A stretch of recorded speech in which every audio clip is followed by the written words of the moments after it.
Tol, yung tol, um,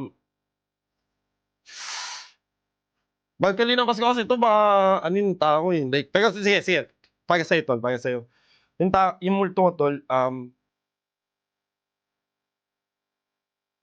gusto kong ano tol, eh, like gus I mean paano ba 'to ang hirap kasi sabihin in a word na sorry, kasi ano siya 'no, Hmm, mm.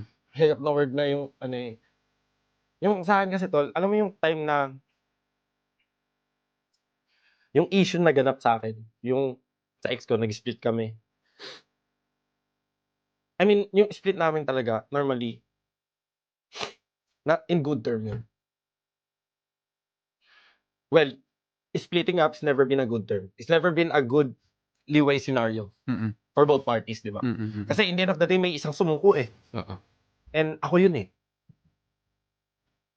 Yes.